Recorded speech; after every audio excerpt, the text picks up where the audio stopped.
All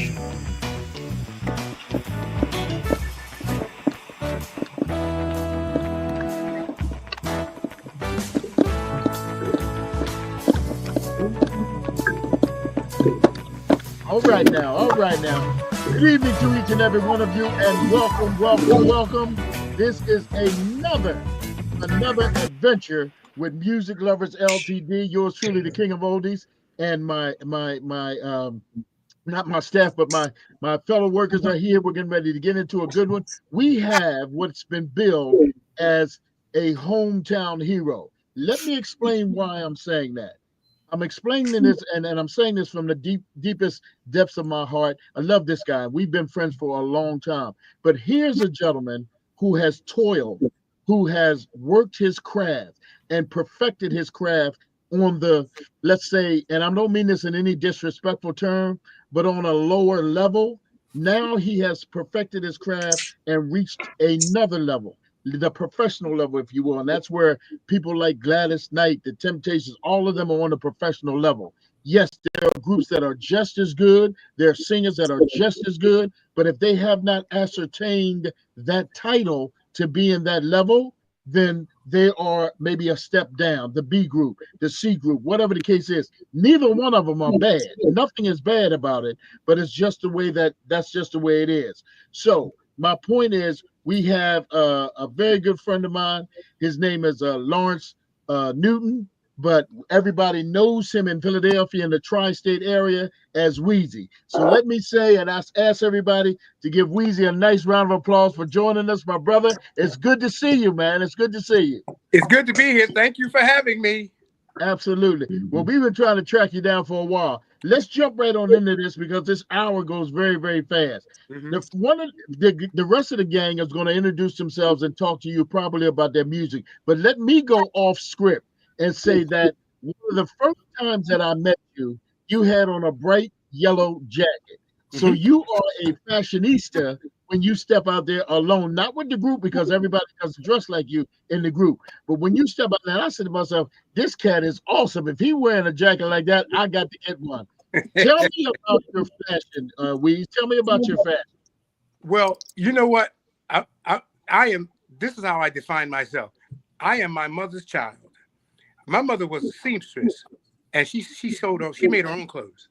And I grew up in North Philly, and I went to Edison. I went to an all-male school, and a lot of the cats were in tailoring. I wasn't in tailoring, although my mother sewed. And I can sew seams and stuff like that, but I can't make no clothes. So anyway, my fashion sense extends out from my knowledge of fabric and just what I like, because my mother would clown me. She would say, "Come here, boy, let me see what you got on."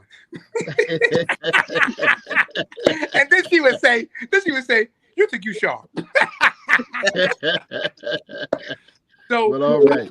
And so I always start out of that disposition. And then my pop, listen, these were blue collar people who got dressed up every weekend and went out every weekend. Everybody. Okay? Yes, every everybody. Weekend. And what I learned from my pops was about, how to take care of your clothes, how to shine your shoes, how to put a block in your hat. You know what I mean?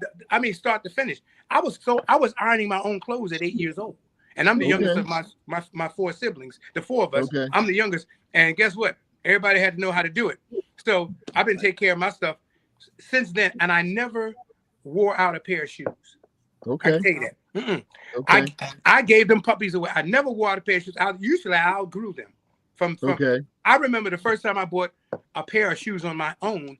I bought a pair of brown leather Stacey Adams split toe. Split toe. Okay. I had them joints. I got them for Easter. My mom bought me some. She bought me some crocodile monk strap slip-ons that I wore with a blue sock silk and wool suit. If you go to all of this stuff I got on my Instagram. But I'm saying that to say, people say, if you don't wear something for 3 years, you should give it away. Nope. Because Ali, I promise you, I used to go, Jamaluddin Takuma, right? Yes. He and I grew up together. He and I grew up together. And we were like in middle school and stuff. And sometimes we would trade clothes and stuff. But anyway, as a jazz performer, he started to go into Europe early, and then he enlisted me, and I started going too. We would buy clothes from wherever, Switzerland, whatever. I had these 4 pair of shoes. They were 4 different colors, and I'll never forget this because this was the early '80s. So they were lime green, pink, and orange, sickle orange, and white. I still got them shoes. Okay. You hear me? I still got them. Let me tell you something. I repurposed them.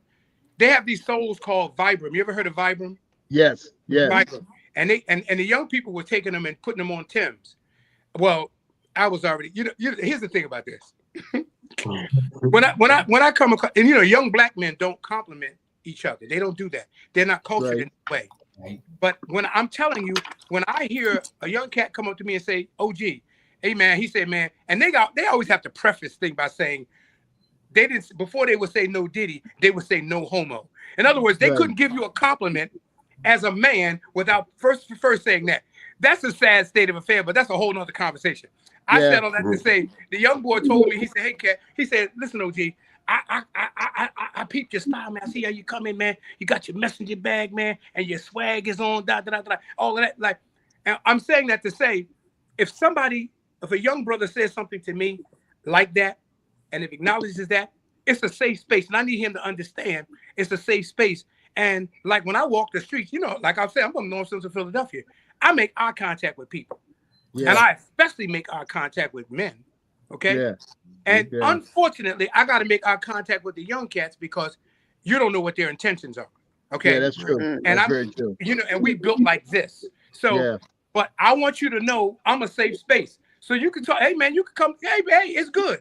It's good. Okay. If anything I'm doing influences you to go and take your hat off when you introduce yourself to a young lady and walk on this side of the street and open the door. If any of that I can give you, hey man, here's because that's what I got. There you go. That's how I was cultured.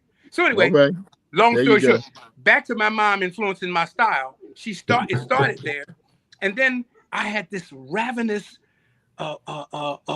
imagination when I was young, going to the Uptown. Y'all know about the Uptown Theater. Yeah. I started going to Uptown because I'm the youngest of my siblings. So my sister's 5 years old. She took me. First time I went to the Uptown was 1964. I saw Marvin Gaye and part of the Motown Review. That's the first thing I saw. And I'm telling you, I got on tour with Gladys Knight and the Pips during the 80s, right? And we're in the cafeteria, we're doing a thing. So I'm sitting at the table with the Pips and we eating, right? And I would come, if they're sitting down first, they would go, "Oh, here you come again." And what I was doing was I was reminding them what clothes they wore for what show, down to the celebs. They had these shoes. Y'all know what celebrity boots are, right? Okay.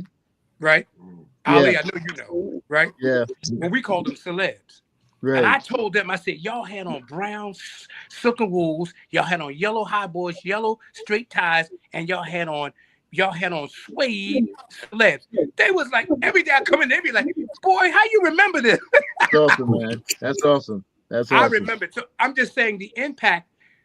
Here's the importance of responsibility for being a role model. Okay. They impacted me in such a way that, Ali, you saw me with a yellow jacket on because it's show business. It's the business of show. My mother told me a long time ago, listen, my mom and pop, they were straight ahead jazz people. I should have been a jazz singer because that's all I heard, even in the womb. But when they went to, my mother said, "You in the audience ain't supposed to be cleaner than the person on stage." Right. Okay.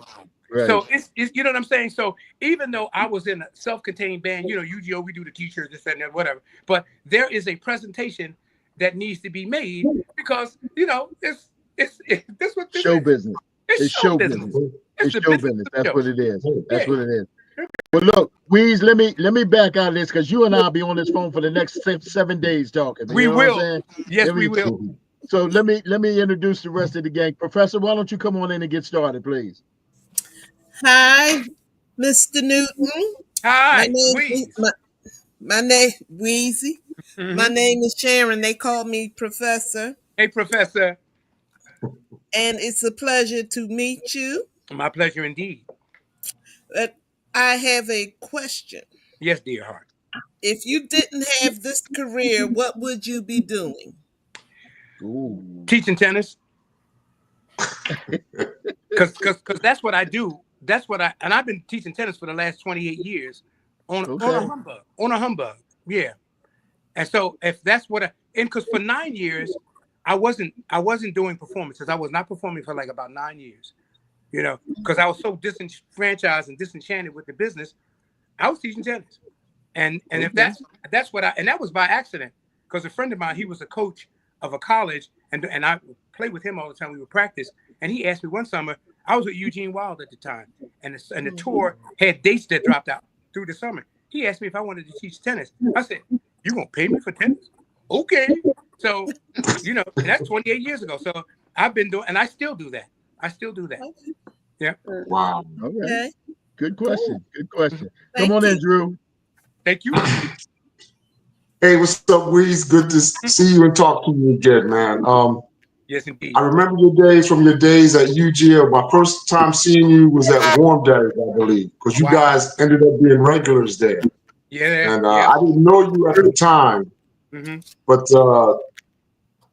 through the years, I watched you perform with UGO, and then all of a sudden, one night in Atlantic City, you were on stage performing with the Manhattans the night Poogie Hart passed away. Wow. Yeah. You guys saved that show, man. You guys got standing ovations, man. You turned what was a somber night into a festive and joyous one. That's beautiful. Take us. Can you add a little bit? Am I missing some of the story? But I just know that you guys were so professional, and we got a chance to meet you after the show, man. You guys, we couldn't sing your praises enough, sir. That was so admirable that y'all carried through the way you did. I have a disposition for saying we are always where we're supposed to be. So we'll do what we are charged to do. Now, when I started out singing, like I said, I didn't do jazz, my mom and pop's music. I did R&B because that's what I was influenced and touched by. My eldest brother, he had a singing group, and I was in that singing group because the boy that they fired, I could wear his clothes and I could do the steps. So they put me in the group. That's how I started. Now, what happened was, this is Vietnam era. This is 1970, 71. And what happened was, they were all Vietnam era, and they were all going to get drafted. So they all enlisted in Army, Navy, Air Force. So I stayed in the group with the rest of the guys who were ineligible to be drafted, because this is still during the draft. So I stayed with the band, and that's the beginning of the self-contained band thing. Basically came out of. I don't know if you all remember the Soul to Values. Y'all remember the Soul to Values? Yes. Yep. The Soul D's absolute top of the food chain. UGO is a replica of. I used to tell this to Ron Lee before he passed away, Ron and Brian, because I saw them. And I looked up to these cats. I thought they was James Brown and the Famous Flames. Okay. The first time I saw them, they were on a recreation tour of just Philly. This is like 67. And they were so tight and professional. I was like, damn, what? Yeah. It blew my mind. When I started out, I didn't start out singing. I was a violin. Well, no, I ain't gonna say I was a violin player. I had a violin. Okay. I was so bad. My siblings used to say, tell my mother, tell that boy to stop making that damn noise. That's awesome. So my mother played guitar, so I started playing the guitar. But anyway, I said that to say, I started out in a singing group, and it came full circle. The Manhattan's opportunity came to me because I was being invited to other situations, the Temptations and the Four Tops, and other situations. And when I started with Gerald, the reason that I landed there is because I was where I was supposed to be, and it's a family environment. And I'm close to Gerald. Gerald is a person like, and my mother was like this. I could drop my mother off at a doctor's appointment, and I come back, she's sitting there talking to somebody. I said, how long you know that lady? She said, I just met her. Right. Yeah. I'm my mother's child, and that's what we do. It's real. It ain't nothing. This ain't pretense. I like people. I really do. So It's nothing for me to stay 2 hours with the Manhattans. That was a different circumstance. I've had headline gigs, but with Patti LaBelle and Grover Washington and people like that, they signed autographs. There was no reason for the support. The band doesn't do that. We don't do that, right? Right. I started right. with Manhattans. I'm a principal, so now I had to get used to that because that's not. When first time I went to South Africa with them, they ride in a different car. The band is in a Sprint, and they're in a exactly in a limo. I get in the band with I get in the van with the band. They're like, no, you got to get in there. I'm like, what? I'm riding. I'm going. We're going to the same place. They're like, no, you got to get in here. I'm like, okay. I'm not a diva. Now, that's not to say, but I understand the nature of the business. I do. And at the end of each show, we have, especially when we're going to Brazil next week, a meet and greet. We're gonna have to sit there and do this. Then the band doesn't have to do that. But what I'm saying to you is that I am as comfortable doing this as I am doing that. Okay. Gotcha. I just shift gears. But it has been an absolute joy doing because it's like it's what I was born to do. That's so good. I'm a soul. You say that. I mean, from my soul, I'm just a soul singer. I got y'all see me. I don't be pretending. I be meaning what I be saying. I'm saying if love. Listen, one guy told me, he said, "No, this lady said, I hope you just show your performance. Don't do all that stuff." I said, "No, real and true R&B. What we do, I'm telling the story. I'm telling you, it's just a story to be told. Loving you is wrong. I don't want to be right. Being right means being without you. Oh, I'd rather live a wrongdoing life. Your mama had to say, it's a shame. It's a downright disgrace. Long as I got you by my side. Oh, I don't care what your people say." That's a statement. Yes, it all is. You got to do yes, is do the song. You know what I mean? So I come to it with a level of humility, like when I met my champions, and all you do, just do the song. I've been doing a Frankie Beverly tribute for the last year and a half. Yeah. Okay. Yeah. And his people came to the show. Some of his people came to the show. And there's some musicians on the road, like us, a couple of cats. One, Valentino is the guy. He's a saxophone player with the Whispers. And he was funny to me because every time I see him, he said, "Man, you still talking to people?" He said, "Nigga, if I could sing like you, I wouldn't be talking to nobody. I'd sing every line. I just sing all the time." But that's what makes you you. You know what I'm saying? That's what makes you you. And as you know, all of the entertainers have a little bit of different twist to each one of them. That's why they're unique, and that's who they are. It's the personality. Yeah, it's the personality. I'm glad you only sang just a little bit because the professor already told you how hot it is over there. I didn't want her to pass out enough. Come on in, Lamar. Lamar, come on in. Yeah, good evening. My name is Lamar. Hey, Lamar. My question is, I know that you started singing at an early age, of 15. Do you remember doing the commercials that you did, such as with what's that, Levi Furniture and Pepsi Cola? Oh man, how you know that? Man, I started doing jingles. Probably I must have been around 16 by the time I started doing them. And I was doing Levin's Furniture Store. I did the national commercials was like Pepsi, and what was the other one? I can't remember. But anyway, so I started doing the jingles. And that was before we knew about Luther later, but this is in the 70s when I was doing that. So and that was just, you know what? I was blessed and gifted with people giving me, offering me, guiding me to things, and just okay. The thing I got was just listen, man, be prepared. You know what I mean? Be of your word and be on time. There you go. There you go. And so that's what I try to do, I try to do. Now, I'm always on time, but I always get dressed last. They be fussing at me. They be like, "Boy, would you put your clothes on?" Good question, Lamar. Good research too. Good research too. Oh, hey, Lamar, you blew me away with that one, man. I had to think back. I said, "Dang, oh man, you went back on that one." All right. Yeah. Thank Come you on for in, that. DD. Mr. Newton, I read that you have your own band. It's what is it? The Soul Revival. Are you still using it? I mean, are you still playing? Are y'all still performing? It just ain't enough time in the day. You know what I mean? See, I started the Soul Revival like on a humbug. What happened was this lady who owned the Platinum Grill, okay, and she wanted to do a Frankie Beverly tribute. This is about 10 years ago. Okay, so it wasn't me. It was the percussionist, Teddy's percussionist. That was Wayne Moore. Absolute truth. Absolute proof. It was his band. So when a lot of times people call me for stuff. Excuse me. I'm not a snob. I'm not a diva, but I am cut from a particular cloth.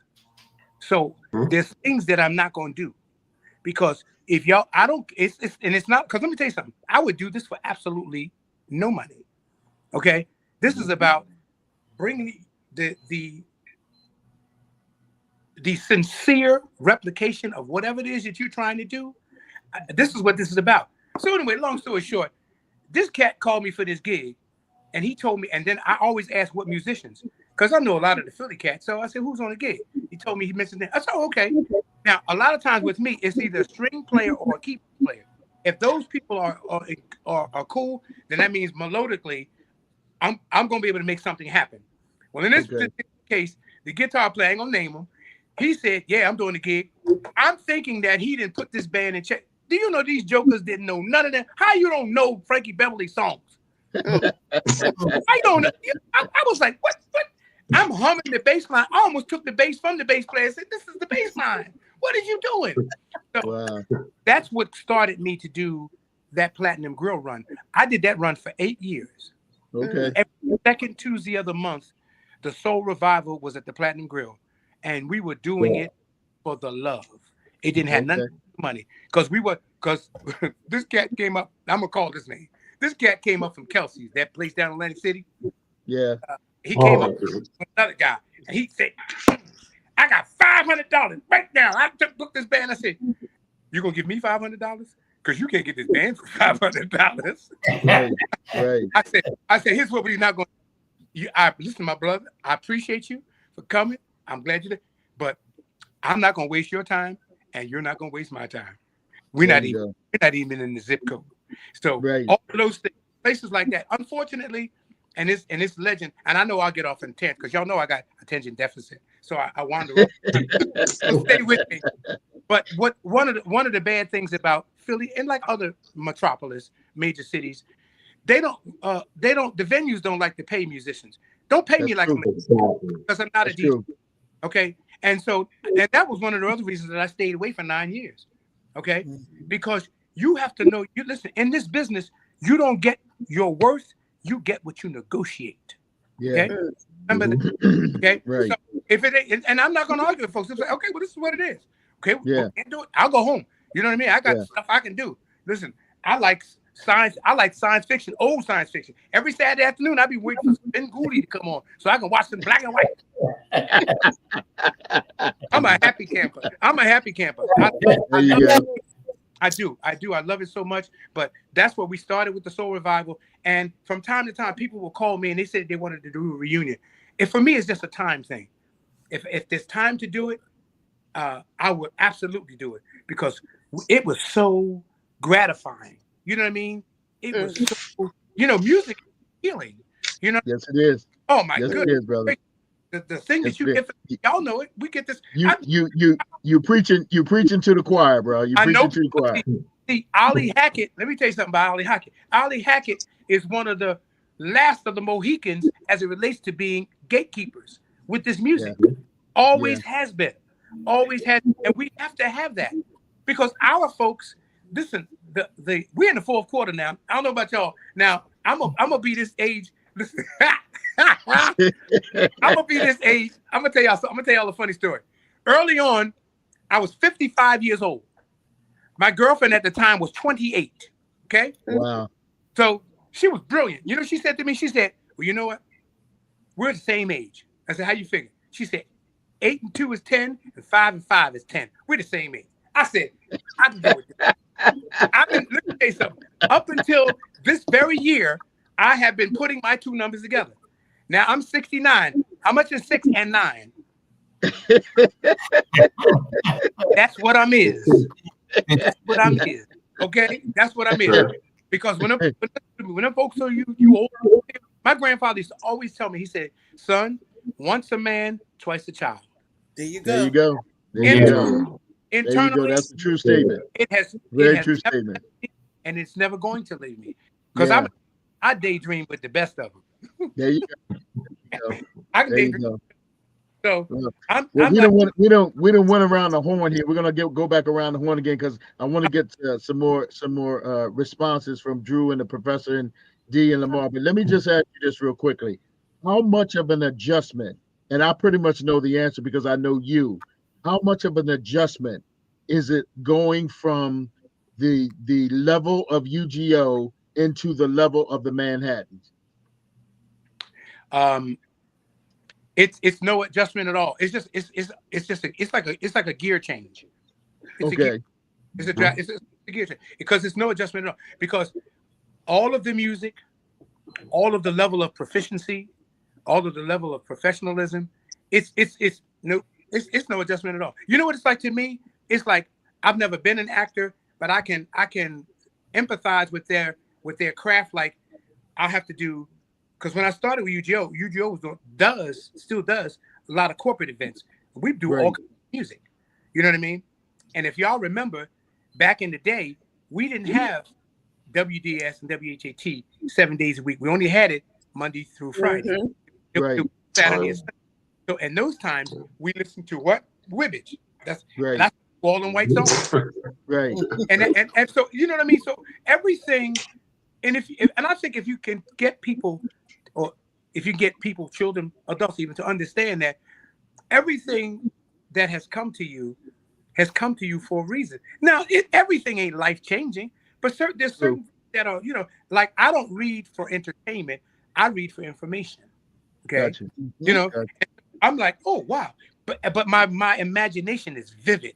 It's vivid. I'm just like, ooh, wow, ooh, wow. So I'm very impressed and very easily impressed, but I'm also very easily unimpressed. I don't do samples of samples. Gotcha. Don't ask me about Beyonce. Don't ask me about that stuff. Because that's what I call that. Don't ask me about it. Because I don't have anything negative to say about it. It is what it is. But I think that there is a responsibility that we should have. Because there was a responsibility. Let me tell you something. What I know about Philly International, because I'm from Philly and about the people. All them people wasn't saints. All them people, but listen, but they represented that music in such a way. Yes, they did. And it helped us to this day, and long before we're gone, it's going to hold to a standard. But this garbage can that we got right now, I can't do it. Yeah. And that's why we got Ollie Hackett. That's right. That's right. Thank you, Weez. Thank you very much. Appreciate that. Appreciate it. Everybody, we got to call it. Everybody got something they're supposed to do. God gave everybody something. Right. Everybody. Appreciate it, my brother. Lamar, come on in. I was listening to you as you said out there in Philly, you didn't have radio 7 days a week, but in New York we had it. But on Sunday, I think we had Louise Williams. Oh yeah. Because we had WWRL before WBLS came. Oh yeah. My question to you is, how do you find the time to sing and then also play tennis and be a teacher at one of the charter schools in Philadelphia? Man, you did your homework. I was a little known Black history fact for a while. I was the first and only Black tennis coach ever at the William Charter School. Is like one of the oldest schools in the country. And I was a tennis coach there, for like 4 or 5 years. Tennis for me has always been a physical outlet, because as a kid they call it ADHD, which the diagnosis is I got ADD now. But when I was a kid, they just said that boy can't sit still. Right. That's what it Right. was. Right. So for me, it was a blessing because I started playing tennis at like 19, and I could play, but I wasn't playing basketball with no damn body jumping up. I'm looking at the soles of their feet. It was time to have it up. I used to carry around a basketball and a football in the trunk of my car. When I knew it was time for me to take that stuff out. Look, I'll throw the ball with you. If I go to somebody's house, they got a basketball court. I'll shoot for free throws. We ain't doing this. They had a game called Rough House. Ollie, you remember Rough House? Yeah, I do. Yeah, I do. Yeah. It's like a free-for-all kind of basketball thing. Oh, yeah, man. Yeah. I tore my knee up playing basketball. Yeah. I didn't tear my knee up playing tennis. I tore my knee up playing basketball. So, but I've been playing playing tennis. But I've been playing tennis, for the last, man, I don't know, since let's say it's like since 77. Yeah. Okay. 77. And I play now whenever I come home, and if the weekend permits, I play on Sundays with my contemporaries, some guys I used to teach tennis with. And I play every Sunday with them if I can. And I play, I live in Philly. I live in Germantown now. And where I live is the oldest black tennis club in the state of Pennsylvania. Oh, wow. Woodford Tennis Club. And I came here from Penn Charter just to, they were older folks, and they were like, moving away from having a junior program, stuff like that. So I came here basically, and I took it over. And I've been here ever since. So that's when I teach. I literally just go downstairs, I go out the back door, and we have 3 clay courts and 2 hard courts. And I teach it. But awesome. I play at least 3 or 4 times a week in the summer. In the winter, it's indoors in the winter, so I can only probably play maybe once, sometimes twice a week. But for the most part in the summer, now listen to me. I'm not delusional. I can't play every day. Good question, Mark. Good question. I mean, you really dug some stuff up here on this one. Mark, you my man, 10 grand, boy. You can't play. Because he's reminding me of things that we don't think about. Yeah. Brother, thank you. We don't mess around here, boy. With Music Lovers LTD, we don't mess around. Ali, when I get off the phone, I'm telling you, I'm calling Russell. I'm calling Josie. Man, y'all better get on Ali's show again, because this stuff. This is good. You know who else you got to call? And I've been chasing her, and that's Paula. Paula been promising me. I told her that you was coming on. I'm gonna call Paula. All right, come on in, DD. Yeah, come on. Now, I read that you do cruises. Do you like doing the cruises? I love it. And the first reason I love it is because I met and saw 2,000 to 2,500 happy black folks the first time I went. And I had never been as a child. My mom and pop used to go on cruises, and I was never interested in it. Plus, I have motion sickness, so I was never interested in it. Man, let me tell you, D, listen to me, baby. It is, I would never, because I ain't got time to vacation. We always, I've been on vacation for the last 40 years, truth be told. But a lot of times we don't get to see that much of the city because we in and we out. But on this for 7 days, and what I like about it, Ali, and you can appreciate this, is that we are in population, with the people. Okay. Yes. And it is I've got so many new acquaintances, friends. You know what I mean? I make friends early. I'm like my mom, I'm telling you. So I love it. And it's nonstop music. And I'm a fan. And I'm in the band. And I'm a fan. There you go. Okay? I love, oh man, all these people. It's just, if you've never gone, I promise you. We were supposed to. I'm going next year to the disco cruise. I'm going to the disco cruise next year. All right. Well, I'm going to see you on the disco cruise because we'll be there until, it is a wonderful experience because for 2 things, like I said, first and foremost, to be in fellowship with people that look like you and they are happy. There ain't no negative, nothing. Ain't nobody got their face broke up. Ain't nobody mad. Ain't nobody mean mugging, trying to be tough. None of that. And then people are just so gracious. Just gracious. I'm telling you, I got new friends. I love it. I wouldn't trade for nothing in the world. Cool. We doing Good question, D.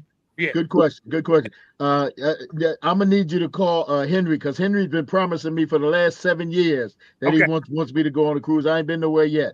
All right. Come on in, Drew. All right. Coach too. All the call. Hey, Weasey, Huh? Can you describe the moment that you got the call to join the Manhattans? Were you lobbying for the opening, or did somebody recommended you? Yeah. How did that process go? It happened like this. I told you I had been. We had sang with Gerald a couple of times. Me and the girl. Big background for him. And Gerald's wife had called me and was asking me about. Oh, I was trying to tell you about the setup, and it was asking me about clothes. So I'm talking to her, and as I'm talking to her, I'm hearing her say, because she know I saw the show on the boat. I said, Edna, let me ask you a question. You want me to try to cover some of these dates for you until y'all can find somebody? Boom, boom, boom, boom. And she was like, well, now here's the thing. She had already talked to Henry. It was a setup. She had already talked to Henry. And, oh man, he'd love to do it. That's where he lives. He loves his R&B like that. You get me singing group stuff. He'll do it. He'll do it. So now Edna's talking to me like she ain't even talked to him. So I'm saying, well, Edna, if you need, I could cover some dates for you. You know what I mean? So she said, now Gerald is in the background, and he must have been saying something to her. She said, he said he gonna do it. Shut up, Dickie.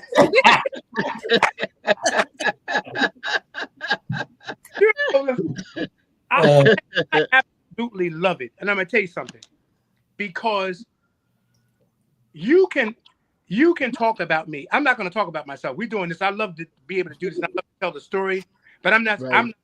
I'm an Aries, but I don't have the flamboyance in me. The flamboyance is what I wear. You know what I mean? And how I present myself. But like Valentino told me, he said, oh no, and what's the name? The keyboard, OJ's MD told me, he said, man, look, you gotta start telling these people who you are. No, because people will know as they need to know. As they need to know. I've never had that. I've never had that disposition for being hell bent on being a solo singer. Can I tell this story about my? Go ahead, brother. Go ahead. The red door. Okay. Glenda Gracia and Cindy Francis, they were attorneys in Philly. They represented Phyllis Hyman, Miles J, and some other folks. Okay. They were my attorney. At the time, I was singing with Eugene Wild. We were on tour. She said, listen, I had an opportunity to go and audition you for Ed Eckstein. Billy Eckstein's son was the president of Polydor, right? Okay. Yeah. Now remember, my disposition is I'm like a team player. I'm a team guy. My presentation is flamboyant, but I don't necessarily want to be out in front. I do it because that's my calling. But I'm good with this background singing. I'm good with it. Okay. So she said, we're gonna go up here and we're gonna audition for him. Which we did. We go up there. I called Zane. Zane Mark was our musical director. He's from New York. Called him. He said, we got a rehearsal, go in there, knock these couple songs out. We go. We did. We go up there. We auditioned for Ed. He's like, wow. I'll tell you exactly what I did. I sang, I've been watching you just to see how far you would go. Oh, where I'm gonna have to make that move and let it show. But I know it's getting late. Oh, but before you go, baby, just show me where. All right now. All right. Okay. So, yes, that's how that went. All right. Ed says, he said, Glenda, my father told me there's people that sing, people will sing. He said that was some singing. Okay. We caught the train. We went up on the train. We're coming back on the train now. So I said, well, Glenda, how do you think it went? She said, oh, he loved it. But now check this. Y'all stay with me now. He said, but he don't know what to do with you. But John, I said, well, I did R&B. I'm R&B. I could have done jazz. I could do whatever you want me to do. She said, he thought you were rather masculine. Wow. Wow. What? Wow. I said, And wait a minute, hold it. Now, at that time, I must have been, I'm like 28 at that time. Maybe 30, because it was right. Anyway, so I'm like, no, I ain't naive. I said, I'm masculine. Well, I'm a man. Ain't I'm supposed to be masculine? Glenda knew me very well. Now, Glenda and Sydney, they were attorneys. Glenda is a gay woman. They used to have these wonderful parties with a bunch of women. Now, right. Glenda knew me very well. Now, Glenda ain't never seen me out of character, out of pocket. Okay. Okay. So, but she said, but she was like this. But I didn't ask you the question. I just got to tell you what was said. I said, Glenda. I just looked at her, and I never even had to qualify or quantify, say it. And she looked at me. I looked at her. She said, "Okay, next." Okay, next. Because see, I'm not going to the red door. See, when Cat Williams and all these people will tell you, everybody I know who is a singer, either from my generation, Naima is 15 years younger than me, and she got a similar story about her situation with Philly International. She was in this little girls group, and the predators are ever present. Yeah, always. Oh, it's been like that a long time. Always. So I said all that to say, I knew what the climate was, right, and I appreciated her telling me the truth. Right. It was not a setup. She could have set me up. She could have, right. Because as my attorney, she'd be like, I want what's best for you monetarily. You know what I mean? Right. And you got to figure out. Listen to me. I got to wake up and look at myself in the mirror. I'm good. Exactly. Let's go to the next thing. So that's what the business is, not just now. It's always been that way. Always been that way. Yeah. Oh, yeah. You have to maintain your and own your credit. You know what I mean? Right. That's right. That's right. So, good point. Good points, man. Good points. Good points. I know. Listen, Ollie, you got to reel me in because I be down the street somewhere. You got to reel. That's all right. I just want some of the rest of the gang to get some conversation in. You know what I'm saying? Come on, Professor. You cut me off like Stevie Wonder. Now, I heard you say you was from North Philly. Yeah. So am I. Where you from? 17th and York. Oh, really? That's around the corner because I was at 13th and Lehigh. Okay. My mama's house was there, 2637 North 13th Street. I kept the house. Okay. 4th of July, and I kept the house, and it's just like you walked in there, just like you're still here. Yeah. Yep. Wow. And you're in Germantown now, and I'm what they consider, what they call, they got some other name for it now, but it's like the border between Mount Airy and West Oak Lane. Okay. So you're not far from because I'm around the corner from the south. She's not that far from Henry. Yeah. Oh, she's close to the Henry. Okay. Yeah. Okay. Yeah. Mm-hmm. So, if you only sang one song for the rest of your life, what would it be? Oh, Lord. Oh, wow. Great question. Great question. Okay. Ordinarily, I would say it's too many, and from time to time, songs get stuck in my head. And there's a particular song. I while we were getting ready to come on to the show, and I was talking to you about some of the invitations that I had gotten from groups. I had gotten them for the Four Tops. And he asked me that question, what was my Four Tops favorite song? And this is one of my favorite songs, other than a Gladys Knight song. This song, it goes like this. Baby, don't fight it. Oh, yeah. You know how long a tree lives. Boom. Or the reason it grows. You may ask me all these questions, but darling, no one knows. It should be clear. I really love you. Don't ask me why. I just do. Do you ask the Lord who lovely you why he paints the sky clear blue? Cause it's the way nature planned it. Yes, everybody. I never put that song on my car. I never play that song less than 5 times in a row. All right, great song, man. I never do. So when you answer that question, it is, and that it could change, but that one, I got to tell you, that one is from the first time I heard it until now. It's just I don't know, because I just feel something about it. Yeah. You know, Right. like we had those kinds of songs. You know what I mean? Yeah. But that it would have to be more than one. But if it was one, I think maybe I had to go with that one. Okay. Great Cool. choice. Good question. Good question there, Professor. Yeah, Good question. We got about look like about 15 minutes, so we're good. We're good. Come on in, Lamar. What fond memories do you have with playing with Grover Washington? I recorded with Grover. I wasn't in his touring band. I just recorded. There was a guy. Do you have any memories? Oh yeah. He was memories. He was a like a lot of musicians who are instrumentalists and solo instrumentalists. They tend to be sometimes they can be perceived as closed or single-minded. Mm-hmm.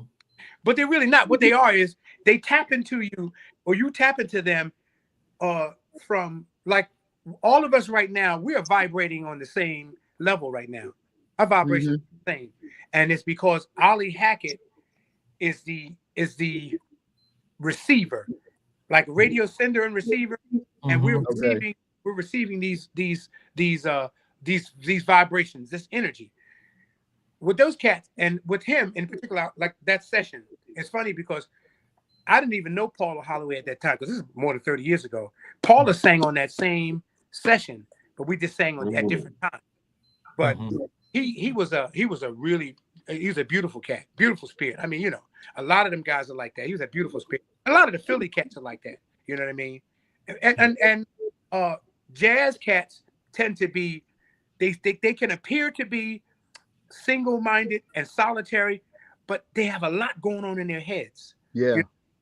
So that's the reason why some of them, you know, they smoke weed and do heroin and stuff like that, because you know it's like they would have a headache, you know, a migraine. You know what I mean? Yeah. My saving grace is I'm just simple. You know what I mean? I got you. I'm listening. You know what, Weasee? That's a very interesting statement, because when I had the opportunity to hang out with Wes Montgomery and then George Benson, I found that to be very much true. I never got the opportunity to meet Miles Davis, but I hear that he was so far ahead of his time mentally till it was just incredible. So these guys have a different stance on music. You know what I'm saying? Where we're looking at the singing and the harmonies and whatever, they're looking past that. You know what I'm saying? So that's a very interesting statement that you said. Good question, Lamar. Let's move over to Drew. Come on in, Drew. Weez, you mentioned that you love performing on jazz cruises. Overseas, what was some of the beautiful, most best places that you performed, and how was the reception over there? Can you give us an idea? My first experience going to Europe was with Jamal Dean on a jazz gig, and the reception was so, like I told you, I was impressed with doing the cruise because the black people were happy. When I went to Europe, I immediately understood the disposition of World War II. Yes. Army people, black and white. I mean, excuse me, men and women, because you were received in such a way that, look, man. I had you all know Madonna, right? Yeah. Okay. Before Madonna got on, she was trying to get on this. She was just hanging around in the streets of New York and whatever.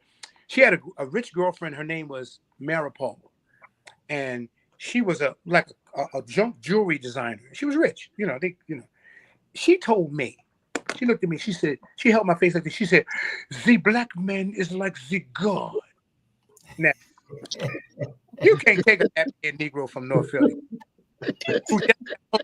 He was at Black Dog and Black Bastard. You can't put him in and expect him to come out north. You can't do that.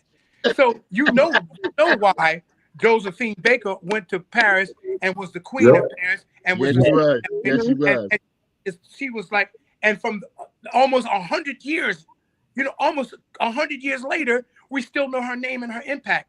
And all of those people who did that, when I went there, they would do this, bruh. They would take their clothing off. They'd come to a gig. It's in the wintertime. The lady had a scarf. She took a scarf around her neck and wrapped it around my neck. They want to give you flowers and gifts. Yes. And Yes.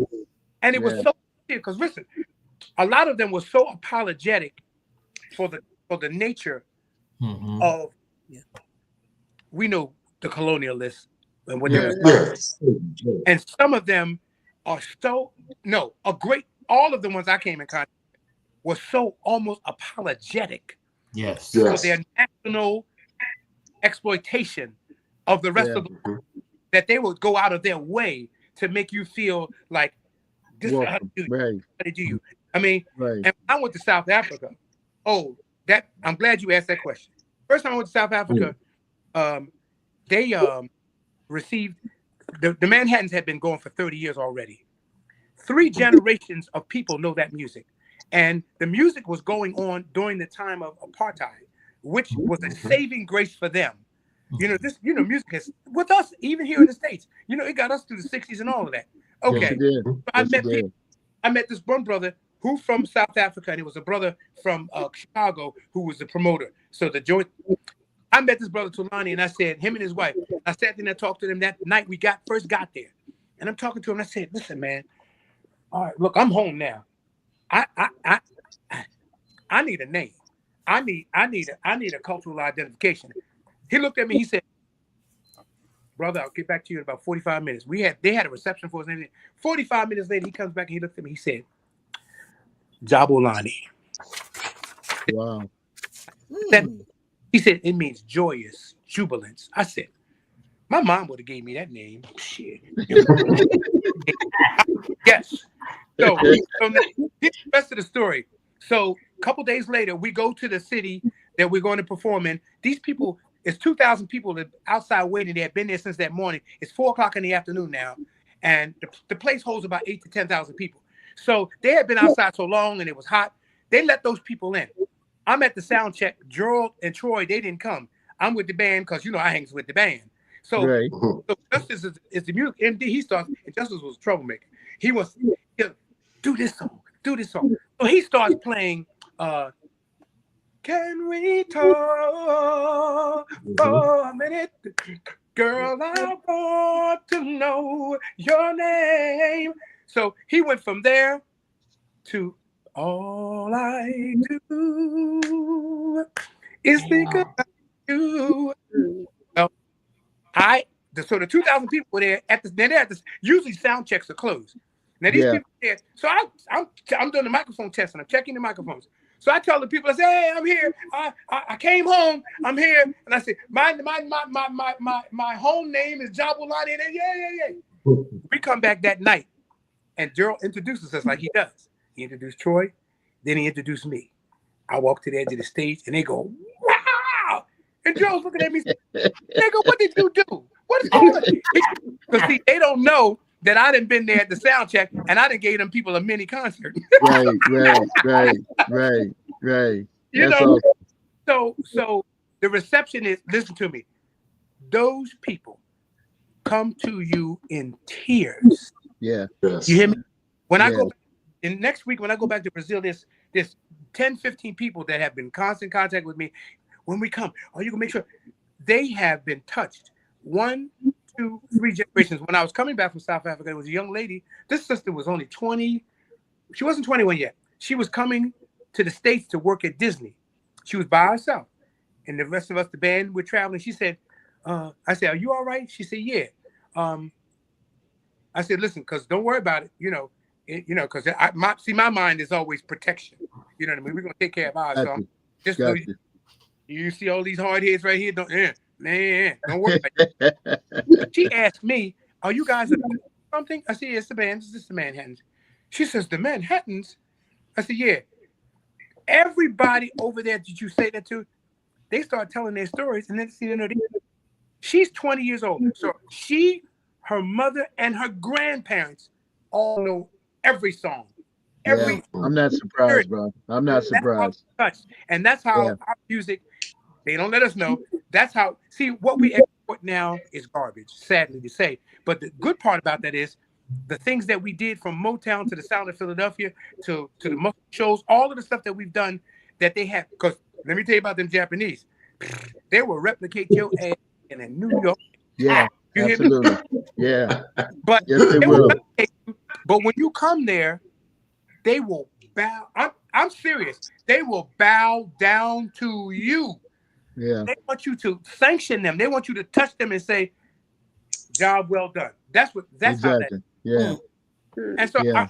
I'm privileged in that I've been exposed to the real. You know what I mean? Okay. Because you know, Okay. music show business is a grind.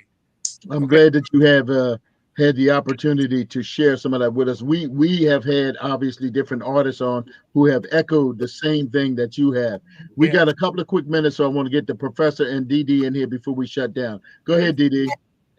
Now, what do you think about the state of soul music now? Well, we don't got that much time, but I already said we're in a world of trouble. But, Yes. but check this out. However, we are the gatekeepers. There's Ollie Hackett. We are, and we are, as bad as it is. See, when something goes so far to the left, it's got to come back to the right. That's where we are right now. We're coming back. Because see, listen, all of these Tom Joyner's crews, Soul Train, the Disco Cruise, the Mall Shop Memory, all of these things are for our contemporaries, the people of our generation. Until we close our eyes. I did a gig with Mavis Staples. Mavis, let me ask you a question. How long are you gonna do this? She had a 3-piece band. She did 70 minutes. We did 70 minutes. She told me, she said, "Baby, the wheels fall off." Okay. So that's my answer. I told her, I said, well, thank you. I got my marching orders. So I'm encouraged. I'm encouraged for that. And I'm encouraged to be able to, like with this, with Ollie, when Ollie asked me about this, I was like, I know it's crazy. Time is crazy for me, but I always want to be able to say, speak to it and let people know that from the inside out, look, the adulation that I talk about, that's false adulation in show business, that a lot of musicians, entertainers feel because they don't have a good home life. It's false because it's not real. People don't really know. But that's why they create these relationships with people on the up and down the highway. I'm from Philly, and Philly people are, like from listen to me, people from Chicago and people from Detroit and people from DC. I got these friends. I'm telling you, they look. I get on the plane. I can get on, go to their house right now. Okay. And that's because of where we are. This is where we are in the world right now. You know what I mean? Good question. Good question, DD. All we got. Come on, Professor. We got about a minute left. What has been the best performance of your career so far? The last one I did. Okay. Because I don't have bad nights. Even when I don't have it, I'm telling you, if I look out in the audience, if I see your face and you smiling, well, you gave it to me, I'm giving it right back. You know what I mean?